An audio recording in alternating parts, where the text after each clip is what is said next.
And if you think we are alone in this fight against corporate feudalism, think again.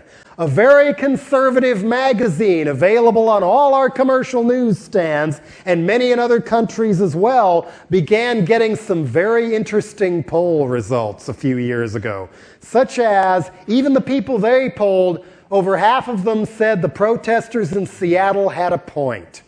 Then they take more polls in the 2000 elections that come back and say 72% of Americans, 72%, almost 3 in 4, say business has too much power and that corporations are invading too far into people's private lives and that huge corporate campaign contributions foster political corruption, undermine democracy, and people feel overworked and underpaid, especially in contrast to their CEOs at the head of the companies who now make nearly 500 times their average employee's wage. By far the biggest gap of any industrialized country in the world. And people feel increasingly threatened by the actual products and services sold by corporations. And even these people said, corporate America, ignore this at your peril. First, corporations should get out of politics. Second, they damn well better quit acting like Cheney and Kenny Boy and start spreading the wealth, too. Guess who said this? Business Week, in a cover story titled, Too Much Corporate Power. Boy, did Ralph Nader have fun with this on the campaign trail, too. This puts Business Week to the left of the Democratic Party. And there's a lot of things each of us can do to fight corporate feudalism just in our own private lives. Not everybody has the time or the guts to do what people like Judy Berry and Daryl Cherney and Global Exchange and the frontline people who break the barriers in places like Quebec City and Seattle and Geneva and all. Not everybody can do that. But there's other things we can do and still be a part of overturning corporate feudalism. Don't let the more radical than thou tell you that just because you're not doing as much or the same thing that they are means that you're worthless. Doing something is always better than doing nothing. And when you think about it, it's so easy. Here's the starting point. Should you decide to do so, just make a little vow to yourself. I am not cooperating with corporations anymore. They can't have me. Starting with, don't give them your money anymore. As much as humanly possible, which in a city this size is very possible, no more money to corporate chain stores. No more money to box stores. No more money to chain restaurants. No more money, as much as humanly possible, to products made and sold by predatory multinational corporations. For example, you're far more likely to find interesting music and not get carded for buying something with a tipper sticker on it at the independent music store. One would have local artists work in the store.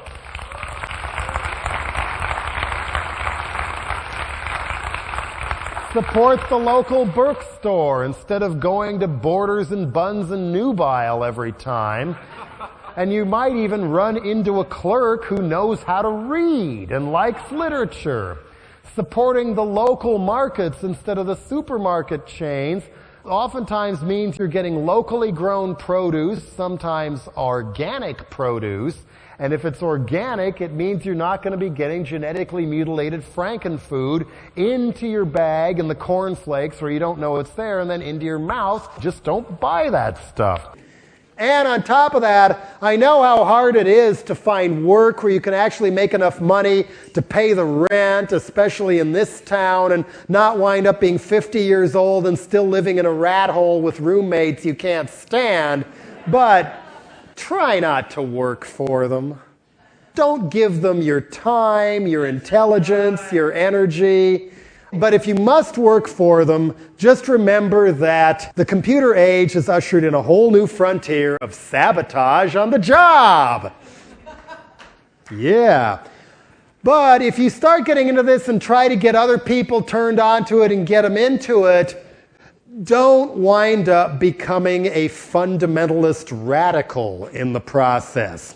Fundamentalist, holier-than-thou radicals annoy me as much as fundamentalist religious people do, for the same reasons. It's all about absolutes, and the only way is their way, and if you're not like them, you're one of the evil ones and all. I've known so many people, especially in the Bay Area, who start out more radical than thou, more hardcore than thou, more punk than thou, more squat than thou, more anarchy than thou, more vegan than thou for 6 months, 2 years. Then something sets in. And they wind up, they're not only making other people miserable and turning other people off to perfectly good ideas in the process, they also are making themselves miserable. But they see things in the fundamentalist black and white blinders. There is no middle ground. There is no color. If I don't do everything exactly this way, I'm selling out. But God, I'm sick of this. I'm going to sell out all the way. See ya. Bye. It doesn't have to be that way.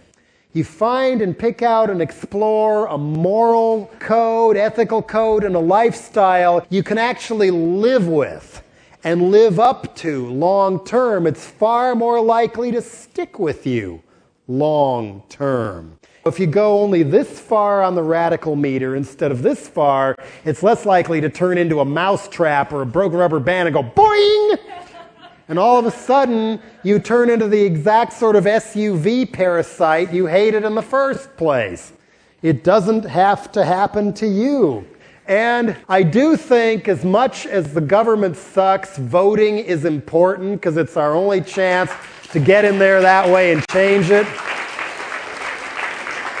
Causing trouble in the streets is one part of the equation. Insurrection in the voting booth is the other part of the equation. The other important reason to vote in local elections are these ballot initiatives. We don't show up and vote for rent control every election in San Francisco. We give it away. You think medical marijuana or living wage laws would pass if we didn't show up and vote those ballot initiatives in? What got me back into voting, I'd quit voting for years. Reagan and Mondale, what a joke. Dianne Feinstein with no big opposition for mayor, that's not an election, that's a coronation. I refuse to vote anymore. Frank Zappa, among others, talked me back into it, emphasizing local elections. After all, the Christian right is very organized about these things. The Rush Limbaugh people, they vote. They're much more tenacious than we are. We'd rather party and have fun in life. They wake up every morning, as Michael Moore puts it, thinking of new ways to go out and screw the poor.